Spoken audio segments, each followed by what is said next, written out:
It's time for the Vedius podcast. Welcome everybody to the first ever Vedius podcast that's not actually a podcast but just me talking about things, and because I couldn't think of a better name, this is what we're going with. So today we're going to be talking about the LCK representatives that will be going to Worlds, some of their strengths, some of their weaknesses. We're going to be looking at some examples throughout the content piece as well, and we're also going to be talking about how LCK fans should feel about their representation at this year's World Championship. Now, this is the first time that I've ever done this kind of content piece. I'd really like feedback. Please write comments down below. Please tweet at me. If there's a Reddit thread, please leave any of your opinions in there. Just please reach out. Please tell me what you think. I'm really kind of trying to gauge whether this kind of content is enjoyable, whether it's good, whether it's interesting or not. But yeah, please do let me know. And if it's good, then maybe we'll make some more.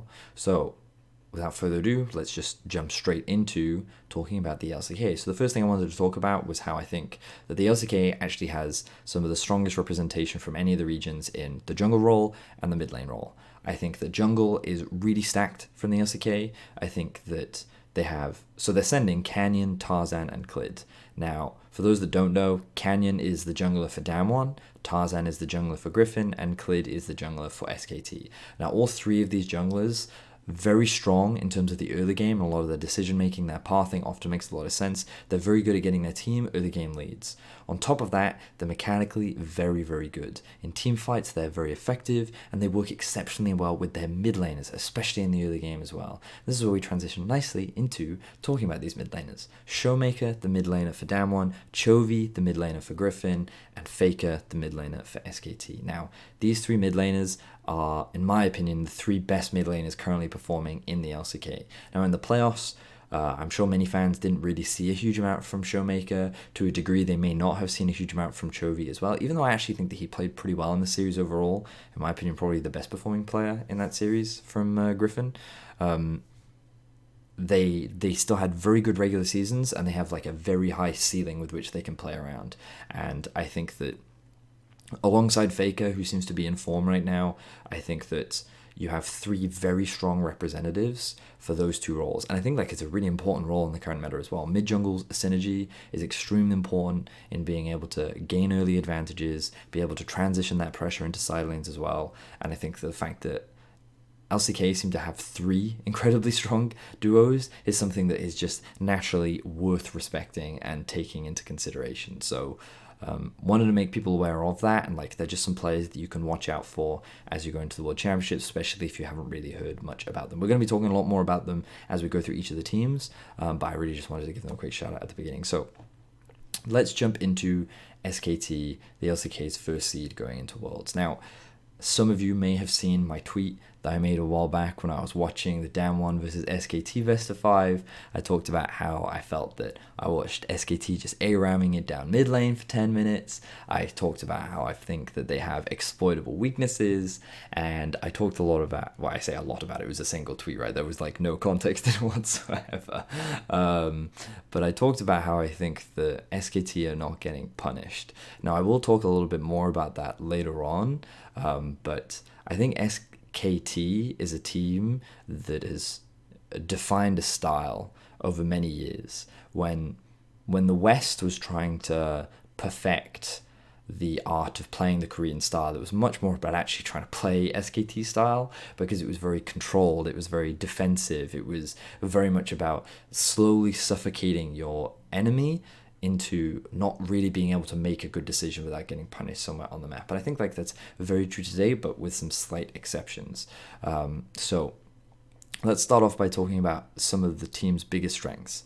And obviously that is that they have a lot of talented players on this roster. Namely, I think Clid is a very good jungler. I think that he is exceptionally good at getting his team ahead in the early game, especially when he's set up to succeed in that way. I think that what SKT do very well is they come in with a plan around what they want to do in the early game, and they're very good at executing it. And a lot of that comes off the back of Clid and how well he works with Faker in the mid lane. On top of that, we see them actually emulate something that we see a lot of in Europe. something that G2 and Fnatic do a lot of is that their support will roam into mid lane. So Mickey and Hylissang will often, like at level 4, they will leave on their first reset, they'll actually roam mid in order to cover, help gain priority, help gain push, and then throughout the game they'll actually roam through mid a lot. Now this is something that SKT actually do quite a lot of, and it's important because again it reinforces this idea that they like to play through mid a lot in the early game. Now like I do have an example that I wanted to show you to just kind of reinforce this point, and we can see it here in this very quick clip. So if we jump into the game, what you'll notice is that if we have a look at the minimap, you'll see that at about 11 minutes in, he does it a little bit earlier into the game as well, but about 11 minutes in, you can see that Effort has roamed up from bot lane into mid and is here to cover Faker. And he's also here at the same time that the support from Afrika Freaks is here at the same time. It offers cover, it helps provide support, and it gets him to safety. Now ultimately, this play doesn't end up working out very nicely for SKT, but the point still stands in that you'll often see them do this a lot, where Effort will roam to mid, and he will try and provide Faker with cover, and it's really important in the early game that supports are able to do this as well, because it helps you guarantee priority in mid, especially if the enemy support does not roam, because if you can guarantee a numbers advantage, then it guarantees you a push, and that allows you to then move into the river, move into the enemy jungle, do whatever you want. So like I think it's just important to acknowledge that SKT is a team that also likes to do this quite a lot. So on top of that, SKT is also one of the best team fighting teams in the world, on the planet, without really much contest. One of the biggest reasons for that is because I think Teddy is a phenomenal player. I think that he showcased this at MSI, he showcased this last year at Worlds. Like the guy is really, really good. I say last year at Worlds, he wasn't at last year at Worlds. He performed exceptionally well at MSI.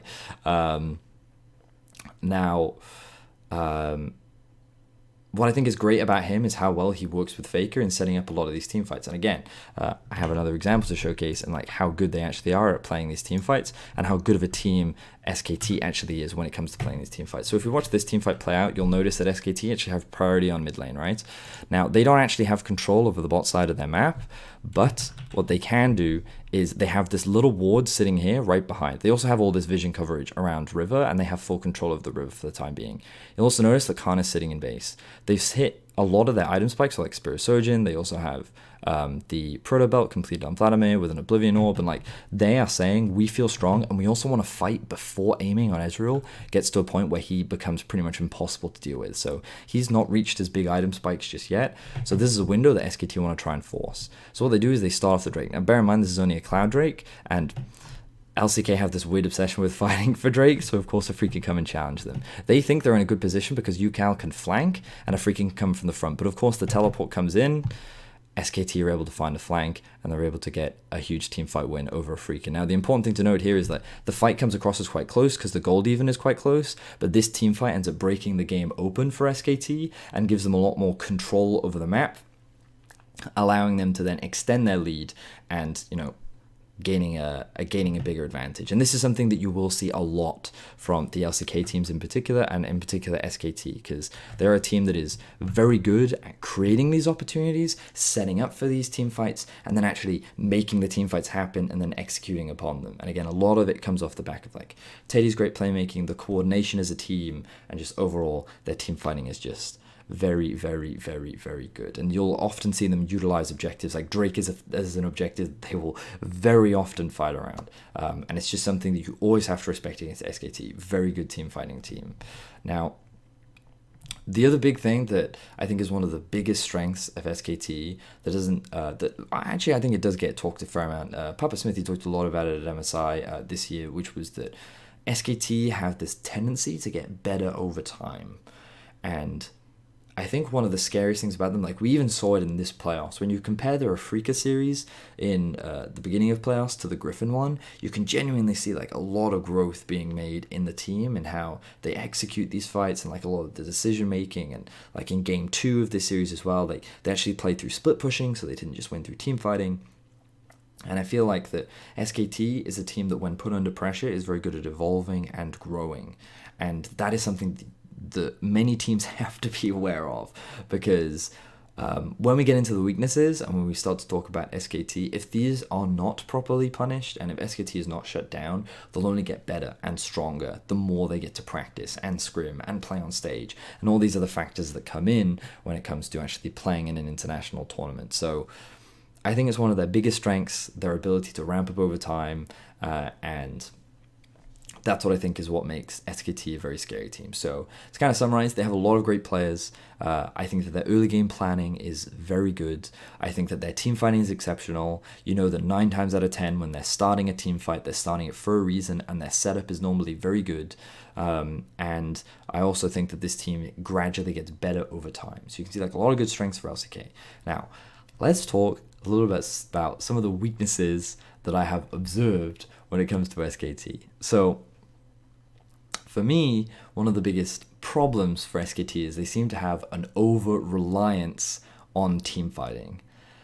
I feel like that even though they are very good at team fighting and they are ultimately one of the best team fighting teams in the world, very rarely do we actually see many of their games being closed out through like smart macro play or like vision denial or just it never quite feels like that they have the cleanest games of League of Legends in terms of macro. You never have one of those perfect games. Almost always their games are decided on a team fight.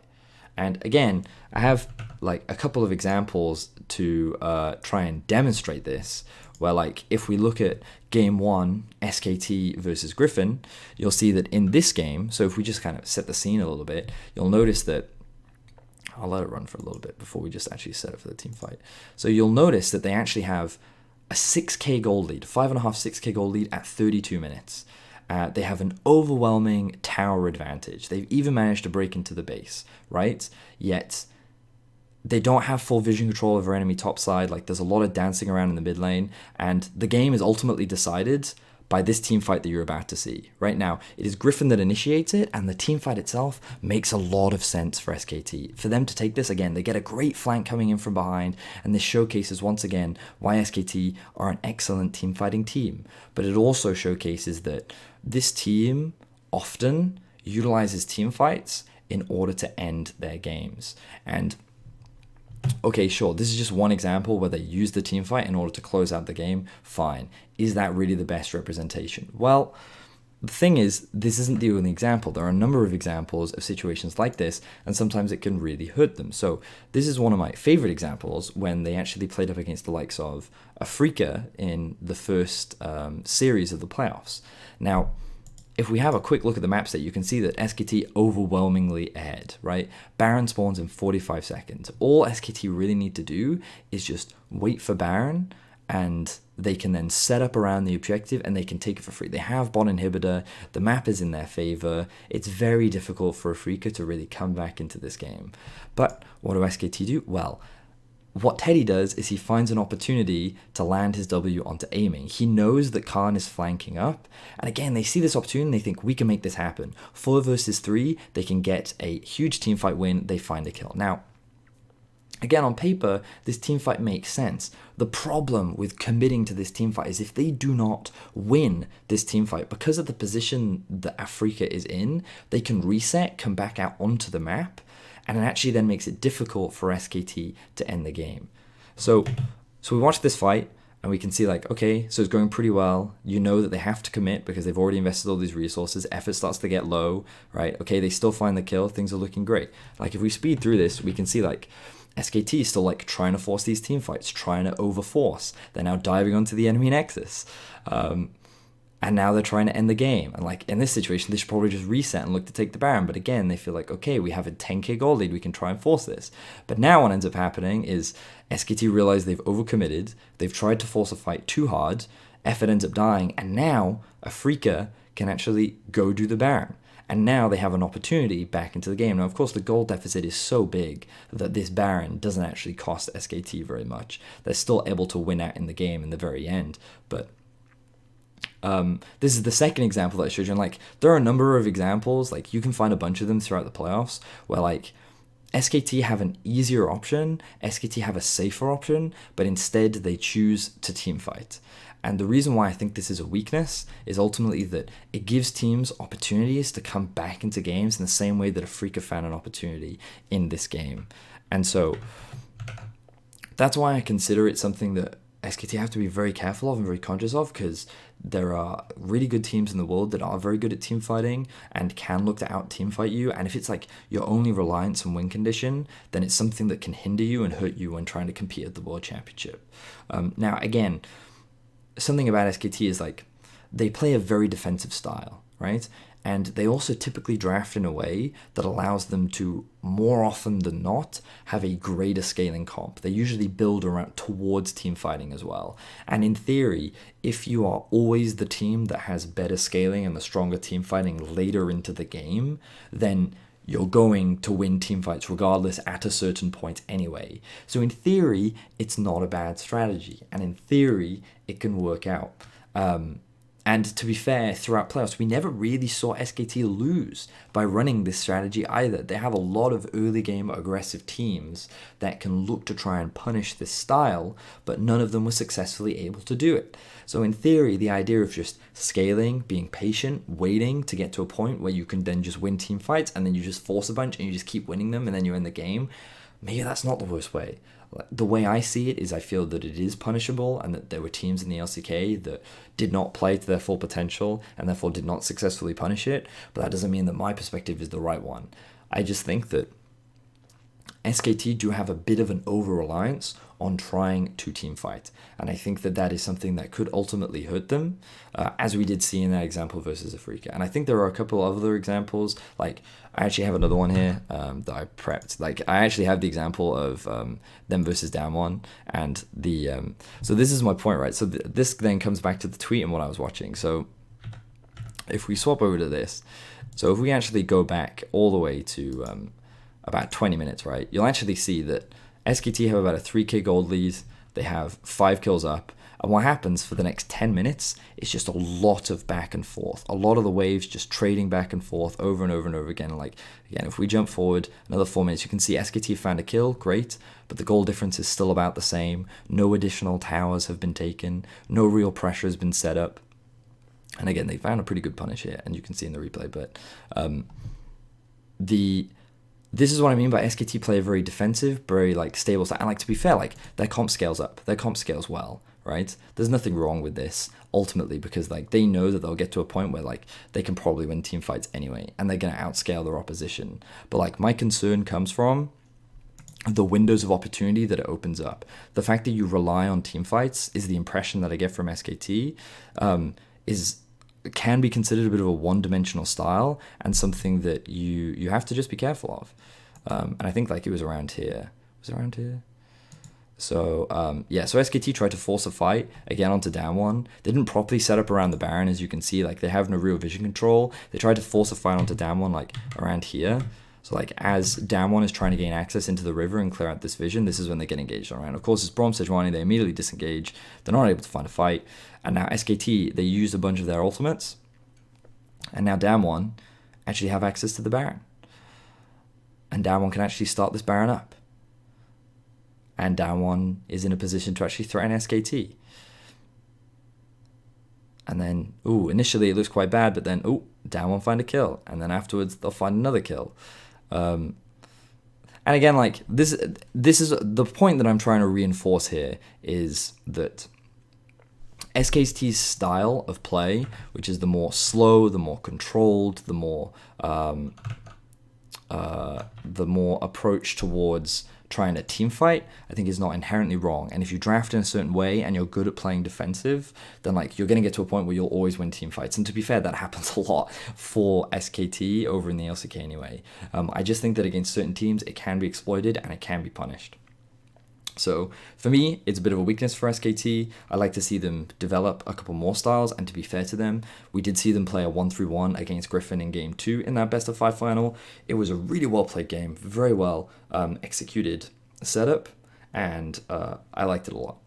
So tying in with this idea, I also think that SKT really struggle to push their vision lines forward. And in that Damwon game, something that I thought was quite funny was how like they actually never push their vision line past the enemy jungle. And this really surprised me because when you watch that game 1 versus Damwon, they actually do this a huge amount, right? And it was like really well executed as well. So again, I have another example here to showcase. So in this game, you'll notice, right, so like SKT actually have like a very pick-driven comp. So what they need to be doing is they need to be getting vision in the enemy jungle, and then they need to be looking to catch Damwon out, either in rotations or in side lanes. So it's really important that you gain prio in mid like they're doing. They then get vision in the enemy jungle, and then they look to try and catch the opposition out. So you can see here SKT, they sit, they lie in wait, they reside in the fog of war, and then the moment someone comes to face check, they find a pick. What happens again? They move back into the fog of war. They then utilize someone to come and clear out the vision. They strike once again. They convert this into another pick, into another pick, into another pick.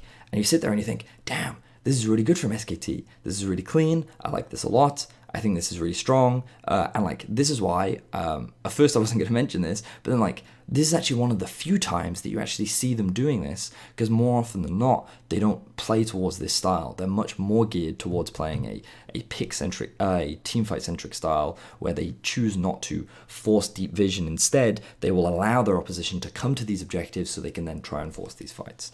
So that's also why I think that we see often quite slow games from SKT, just because they don't like, or they often don't, push their vision line forward like they're doing in this clip.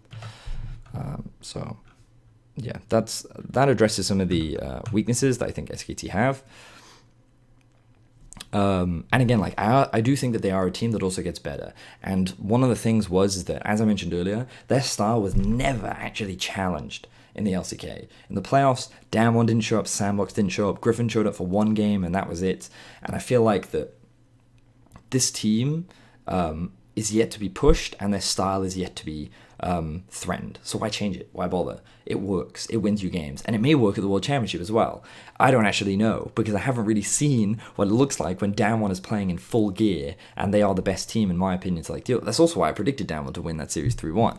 So I'm yet to see how they can be punished, and that's why I'm quite excited to see how they match up against, like, I really want to see them play against Fnatic. I think Fnatic is like very consistent, and they're a team that can actually play aggressive early enough, and like they one of the better team fighting teams that we have in Europe. So I think that like stylistically it could be really interesting to see how they match up.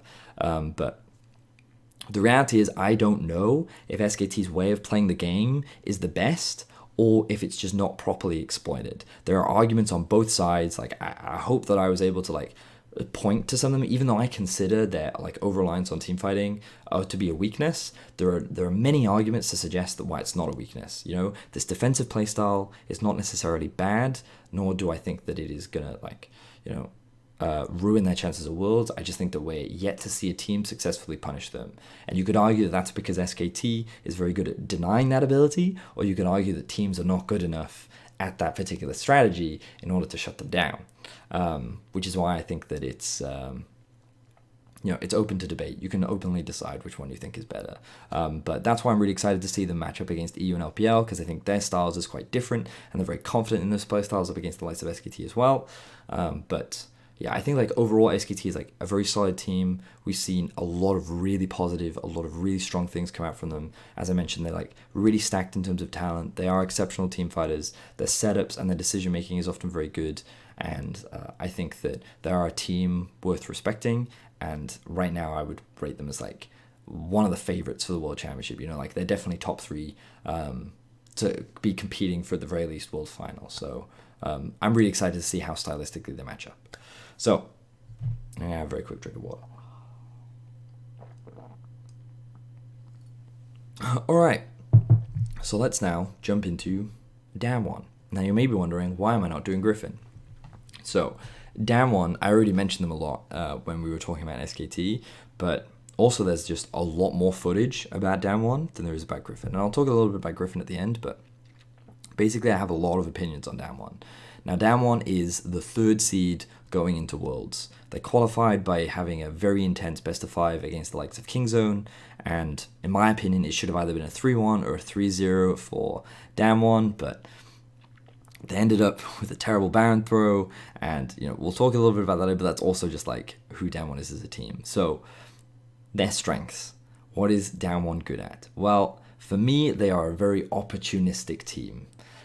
Basically, what that means is when they see an opportunity to do something, they will do it. And often it has a high percentage chance of success. There's always an element of risk associated with it, but it is it's one of those things where there's a small window where you read the map state and you're like, okay, we can actually do this now. They then look to do it, they try it, they make it work, and then they convert it into a goal lead or an objective or whatever it is. It's very similar to how FPX, G2, and Fnatic all play. Very opportunistic, one of those like just sudden playstyle movements where you just have to be very reactive, you have to be very ready to kind of respond to whatever it is that they're trying to do.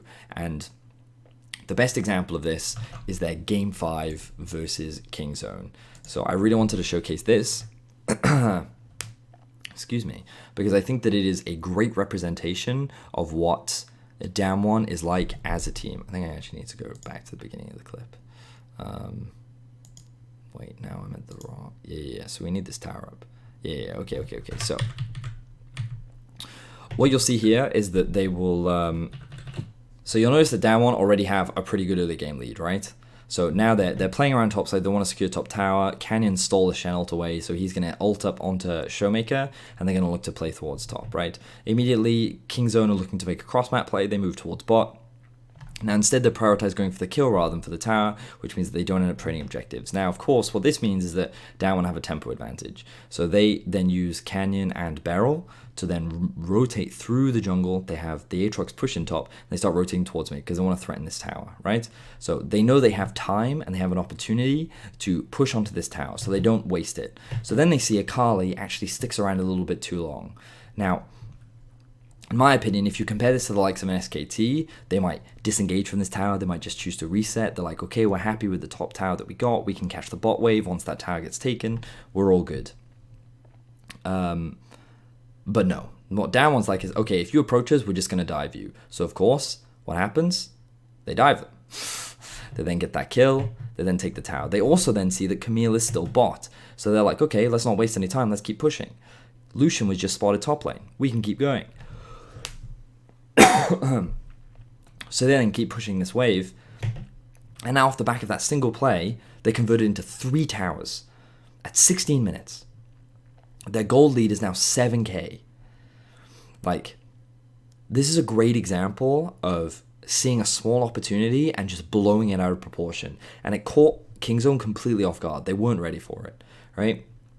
And like, these kind of plays are what you'll see a lot of from like G2. Like G2 is the best or the closest example to this, where they're like balloon goal leads, and this is how they do it, because like they see these small windows. Like, there's very little setup in this, you know. There's not like crazy like wave control, and there's not like a huge amount of vision investment. It's just like, oh, these people are here, we can actually go for this play and we can try and force this, and that's exactly what they do. So I get really impressed when Damwon do stuff like this, because they're such a young team. I think the fact that they're able or capable of doing this, I think, is really impressive. And again, like, I really want to reinforce that this playstyle is very similar to what you see from like Fnatic, G2, FPX. It's an ability to like look at the map state and go, we can do this right now if we play it well. Excuse me. Now, this is of course both a blessing and a curse, because when it goes well, it goes really, really well and you can snowball games. However, if you mess up the execution, or if you get outplayed or miss a single factor, the plays can heavily backfire and you can be made to look a lot worse than you actually are. So any EU fans that are watching this have probably seen this quite a few times when it comes to G2. But basically, they're a team that is excellent at pushing their advantage and will smother you with their aggression. Their setup's also done very cleanly, very effectively, and they took some incredibly smooth Barons versus Kingzone. And then, of course, there was the game, too, that we don't talk about. It also helps that their players are good enough to support it. So, like, you'll hear me talk a lot about, like, their players are good enough. But what's really important to recognize is, like, the reason why SKT is so good is because, like, they're consistent. You always get the same thing out of them. Like, regardless of the situation, regardless of the deficit or the advantages that they have, you'll always get the same thing. Whereas with this team, they're all playmakers. These guys are not afraid to dive in, take gambles, take risks. Again, they're very reminiscent of G2. Like I look at them as like a G2 light, because I think that they are very similar in their approach to the game.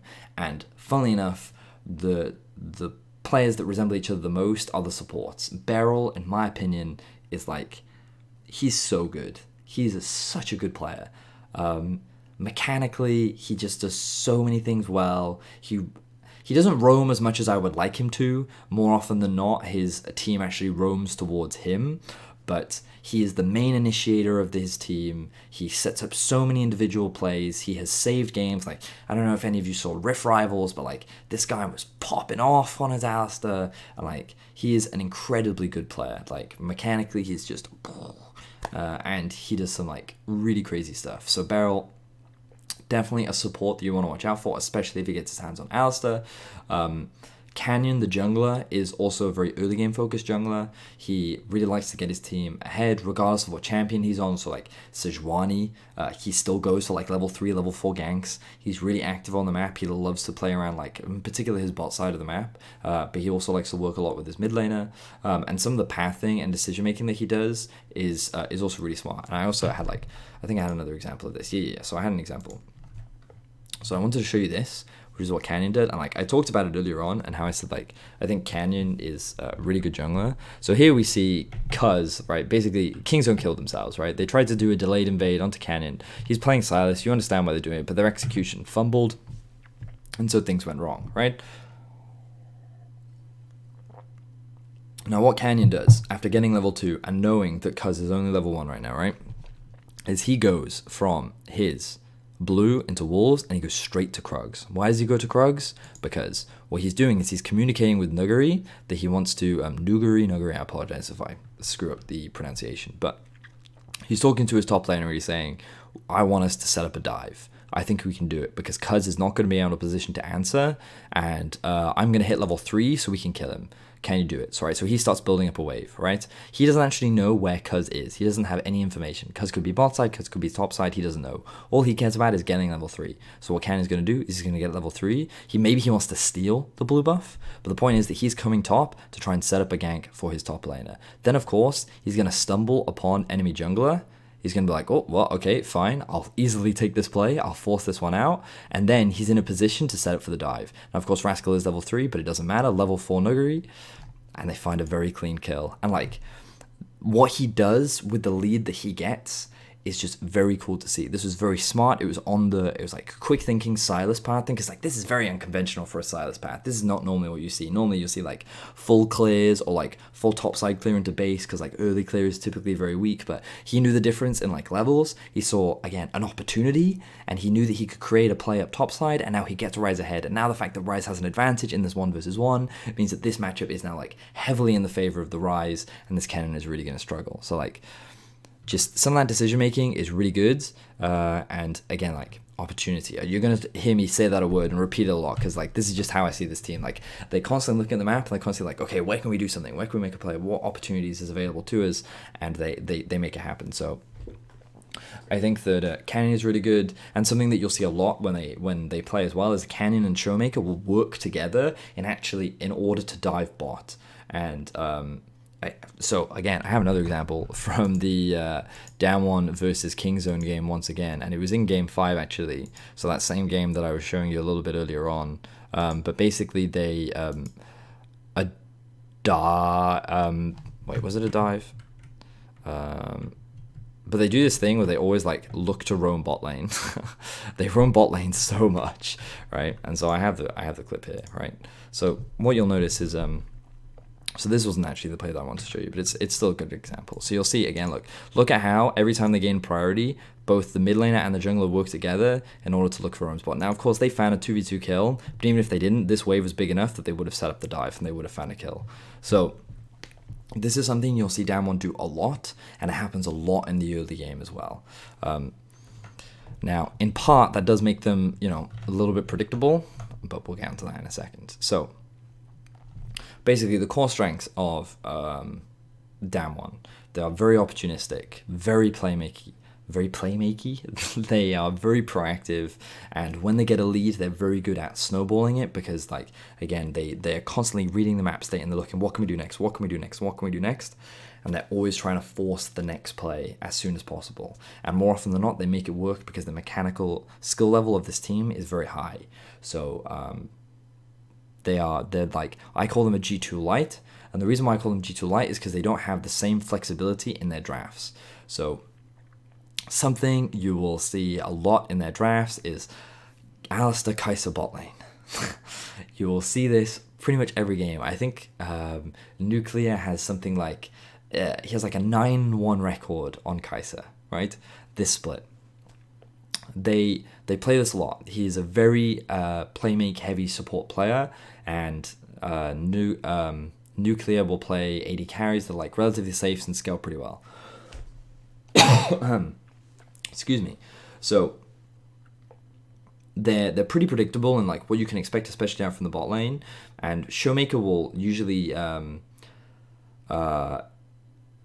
think like Showmaker and Nuguri typically play for the team, and like they'll adapt, but like their main goal is to try and get the bot lane in a position where they can succeed. And like they have Barrel on and Engage, and they have their jungler Canyon on some kind of follow-up. And like you very much see a very similar playstyle from them in every single game. So while I do think that they are very opportunistic and they're very like G2-esque, they don't like try and carry through every single lane. Sometimes like Nuguri has pop-off performances, like of course, because again, like great players, and sometimes Showmaker will already show up. But ultimately, like I think their playstyle is like very similar in what you see from game to game. So I think like their drafts can be exploited and they can be attacked, and it's part of the weaknesses of this team. So that's something I think that they have to take into consideration coming into the tournament.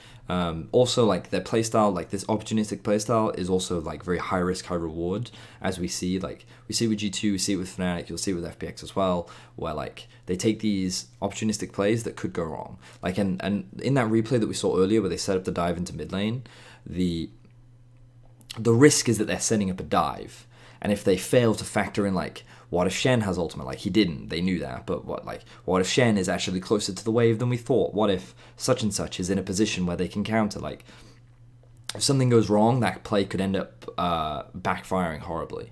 But the nature of the playstyle naturally lends it to taking plays that have an element of risk associated with them. And because of that, if you do not execute properly, you can end up looking really bad. And I don't have the example, but for those that have seen game 2, like Down 1 was smashing Kingzone. They shouldn't have lost that game. And like their Baron setup was actually very good, but they messed up the execution. And that Baron then immediately allowed Kingzone to come back into the game. And like that's an example of, if you mess up the execution in some of these high risk plays, it can cost you games. And so you always have to be performing at like a high level, and the same applies for G2 especially. But like we'll talk about them in a separate video, but like it's something that you see a lot of with this playstyle, which is like it requires you to be playing at a high level all the time. You can't afford to make mistakes, because when you do make a mistake, you can get heavily punished for it. And then this is also where like one of the biggest weaknesses I think ties in with this team is that they're very young, they're very inexperienced, and they're probably very nervous. We saw them play very differently in the playoffs versus SKT in that best of 5. If you contrast that to what they performed in their Kingzone series, it's like night and day. That this team looked completely different in those 2 separate series, and those were both played in the LCK. Now, if they struggled mentally or whatever it was to play their usual style in a playoff match against SKT, what are they going to look like when they come to a new country where there is a completely different culture, they don't speak the language, the food is different, they're jet lagged, it's a high stress situation. Like there are all these personal factors that could influence their performance and how they approach the game. Because they're young, they don't have this experience yet. I believe this is Down One's first international competition. So it's a tough thing to measure, and it's a tough thing to say like whether it's an actual weakness. But like I can feel pretty confident that for SKT, they're not going to feel any different playing in that LCK studio versus playing on stage here in Berlin. It will not feel any different to them, but it might for a team like Damwon, a team that is this young. There's already showcased that they did play differently in their playoffs compared to how they played in the Gauntlet. And so I think it's just a really important factor to think in, especially with these young teams that are coming from the LCK. They have very high potential. They can really surprise teams. And I think that there is a huge room for upsets regarding them. Like, I think Damwon is my dark horse. I'm really excited to see them. I personally am a huge fan of this playstyle. Right now, for me, I think this is the best way to play League, which is like there is an element of risk, but like you're utilizing the high skill ceiling that a lot of your players have, and like your ability to snowball is really good as long as you have the ability and confidence to make these kind of plays. So like that's why I'm also like a little bit more biased towards like calling SKT's playstyle a weakness, and that's also why I predicted Damwon to win in the series versus SKT, because I thought that this playstyle would be stronger, which then leads to the question again, as we mentioned earlier, is SKT's playstyle good at shutting down Damwon's playstyle, or did Damwon just not successfully play the way they normally do, which meant that they couldn't compete against SKT because they weren't even relying on their playstyle? Like, I don't know for sure. You can debate it either way. I'll leave it up to you watching this to decide, to debate, because I don't have a concrete answer for you. But I think you should be very excited about Damwon. I'm really looking forward to them. The only other thing that I really wanted to mention was I do think that Nuclear is a player that I think kind of slips under the radar as actually looking better than he actually is. Now, that sounds really bad, but I do not think Nuclear is a bad player. I think that he's just made to look better because of how good Beryl is. So some of the plays when I watch Nuclear is, I think to myself, if he had played this slightly better, this team fight or this lane or this situation could have gone differently, more favorably for his team. And I think that is fine if that happens every now and then. That's not really a problem. But I actually saw it like quite a few times. Like I watched a lot of Damwon VODs, and like there were quite a few times where I was sitting there thinking to myself, like, okay, if Nuclear had just done this thing slightly differently, then like this, maybe this team fight plays out differently, right? Like it's obviously hard to say, but the fact that I thought it a lot, and like laning phase is also where like he just kind of misses farm unnecessarily, and like sometimes his positioning looks really poor. There are just kind of moments where I sit there and think to myself that, okay, maybe this is actually a weak point, and maybe it's something that can actually be attacked. What happens if you take Beryl off of initiated champions and you actually just try and attack that bot lane? And I'm thinking of teams like RNG, Fnatic, two teams that love to like play through their bot side of the map. What happens to this duo then? Because in the LCK, they typically don't do that. They don't like hard camp this duo, or at least in playoffs, that's not what we saw a huge amount of. So it's one thing that I've been thinking about, one thing that like maybe can be exploited. Like, by all means, I don't think Nuclear is a bad player. I think that he does what he needs for his team, and I think that he fills the role. And like when you already have so much talent on this Damwon squad, I don't think like you necessarily need a significantly better AD carry. It's just one of those things where I thought, maybe this is an area that can be exploited. Maybe if you put him behind, it's an area of Damwon that can just easily be taken advantage of. Tough to say, but I'm really excited to see them play. They're my dark horse. I think this team can make a really big run at the tournament if they are playing like the way they played in the Gauntlet. And so yeah, so Damwon, very, very cool. Now, final team, Griffin. So the honest truth is I don't have a huge amount to say about Griffin, mainly because there's not a lot of footage from them. They only played a single best of 5, which was 4 games. The gap between their end of regular season and playoffs was like really big, and there's an even bigger gap between their finals and worlds. And so like I felt a little skeptical about making any grand or bold statements about this team. So I'm kind of leaving them as a question mark. There are some things that I can say. The biggest one is that they need to fix their drafts. It was a problem in the spring finals. I think it was a problem again in the summer finals. I don't know what's going on. I don't know if it's a coaching problem or if it's a team problem. Pardon me, or if it's one of those things where they think that It worked really well in scrims, and then it doesn't work on stage, but they don't have anything else prepped, so they can't adapt. I don't know. I don't know where the problems lie. I don't know what is happening, but like their drafts are a problem because it does not enable an effective it. The thing is, it's not even about like enabling a style. Like their drafts just didn't allow them to do anything, right? Like in game one, they drafted no lanes for Tarzan to play around, and they got outscaled. So they had no early game plan, and they had no late game insurance. In game two, they drafted Elise, and again, they had no lanes that they could play around. They had like losing matchups everywhere, and they had no setup. Then in game three, they actually drafted winning matchups with like a Jace top, and they also had pressure mid with, I think it was an Aatrox, and then they just hard dive top. It was Renekton, sorry, it was Renekton mid. So they had Renekton mid, they had Jace top, and they had Elise. And they just played around top lane hard, and then they picked Shen in the bot lane. So the Shen could ulti as well, so they could guarantee numbers advantage topside. And it was great to watch. This was the Griffin where I was sitting there thinking, oh yes, this is good.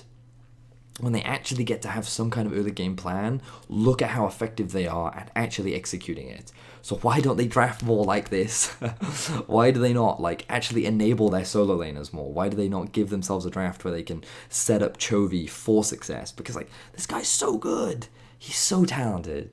And if they just like played more around him, then I think that this team could do like really well.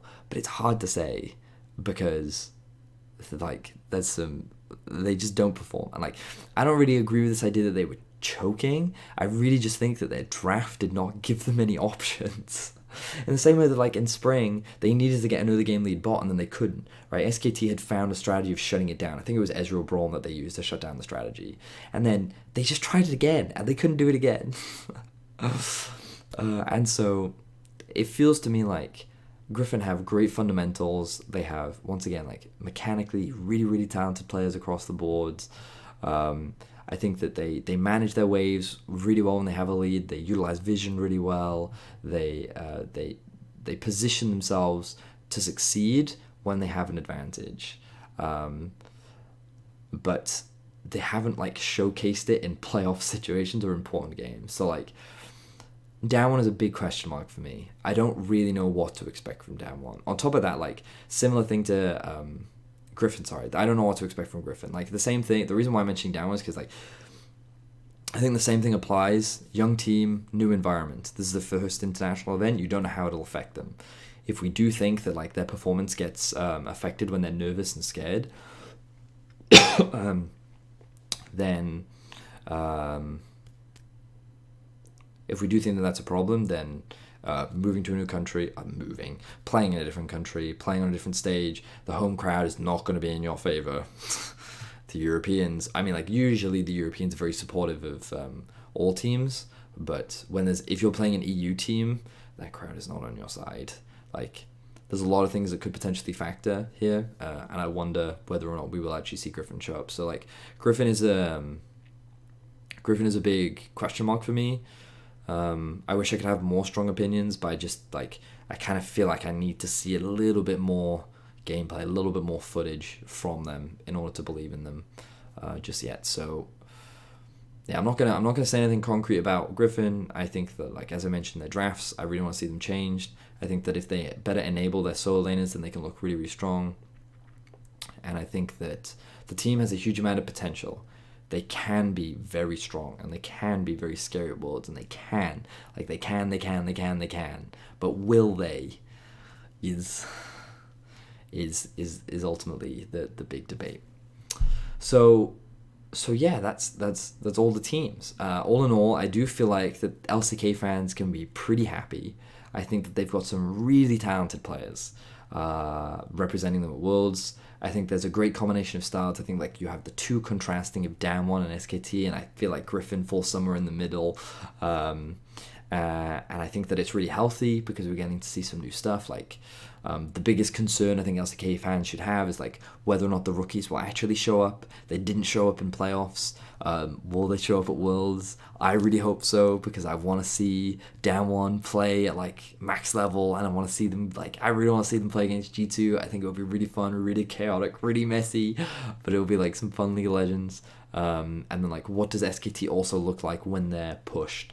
Can a team challenge them? Is their style actually the best way to play League of Legends and teams have to adapt to SKT, or is SKT just relying on this style because it's yet to be exploited or taken advantage of? And again, I'm of the opinion that Damwon, Griffin, and Sandbox did not successfully punish them. And I think that an FPX, a G2, a Fnatic stylistically can. And so that's why I say they are exploitable. That's why I do think they can be taken advantage of. I think they can be punished. But then again, SKT is a team that will grow, they will get better, they will learn, and they will get scarier the longer they're in the tournament for. So all in all, I think that LCK fans should be excited. You should look forward. You should definitely be a little nervous because, again, you don't know who's going to show up. But if I was an LCK fan, I would feel pretty confident. I would feel like pretty good. I think that you're at least getting 2 teams out of groups. Like, there's a really good chance you can get all 3 teams out of groups. Like, SKT and Damwon have high hopes for. Like, depending on what Griffins show up, I think, like, you can expect them to get out of groups as well. Like, EU, LPL, and LCK are all really stacked. So it's a really competitive Worlds this year. I'm looking forward to it. But that will do it for my first podcast, which is not really a podcast. It's a weird video analysis breakdown. I'd really like your feedback. I kind of did this in one long recording. So please let me know what you didn't like, what you did like, if there are things that you would like to see changed or you want to see differently. Maybe you want more examples, maybe you want less examples, maybe you just want me talking, maybe you want like funny doodles. I don't know, just like any feedback or feedback that you have, please let me know and I'll make these changes. I want to try and do one of these videos for like all of the 4 major regions, LPL, EU, NA, and LCK. So if you like this one, then I will make the others. And if you disagree with anything that I said, please also say that. You know, please let me know if there was anything that, like, I don't agree with this, I don't agree with that. Like, please try and keep the discussion healthy. I'm really open to, like, being challenged, and I love being able to learn more. So if you have different viewpoints or you have different perspectives, please, like, let me know. Please tell me what you think. And I'm really excited to hear all of that. So that will do it. Thank you very much for watching, and I hope to see you in the next one. So take care.